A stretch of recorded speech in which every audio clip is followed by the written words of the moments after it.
Good news, getting better. Israeli health officials saying that the coronavirus situation in Israel is the most hopeful it's been since the beginning of the pandemic. The coronavirus is officially behind us, here to stay, but at least under control. Or at least this is the message now shouted from the rooftops by many voices in Israeli leadership, including Health Ministry Director General Chezi Levi, former COVID czar Roni Gamzu, and Israeli Prime Minister Benjamin Netanyahu. Netanyahu, for one, even learning to tend bar in celebration at a recently reopened spot in Jerusalem. Then elsewhere, some 1,500 vaccinated soccer fans flooding back into stadiums for the first time in over a year over the weekend, all thanks to Israel's Green Passport program. And thousands more Israelis continuing to get in line for their own inoculations, including, especially more recently, masses within the ultra-Orthodox public. I personally went to rabbinical classes and sat with the rabbis and with the public.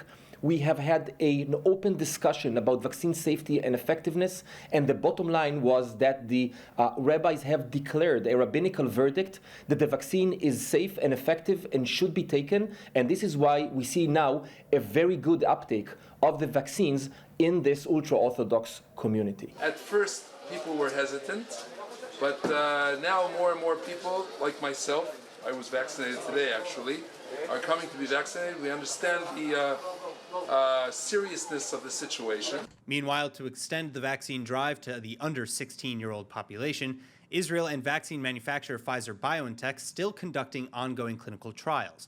But Israeli health officials confirm having immunized around 600 children already out of the 2,000 enrolled in the trial, and without any significant side effects reported.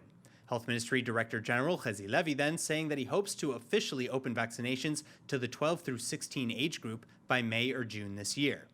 Still, as with every step so far, we're making progress, but we're not out of trouble just yet. Over 100,000 Israelis, including health workers, reportedly showing up for their first vaccine dose, but failing to appear for the second. And this as the number of active infections still holding at over 32,000, 644 in serious condition, and the death toll just under 6,000.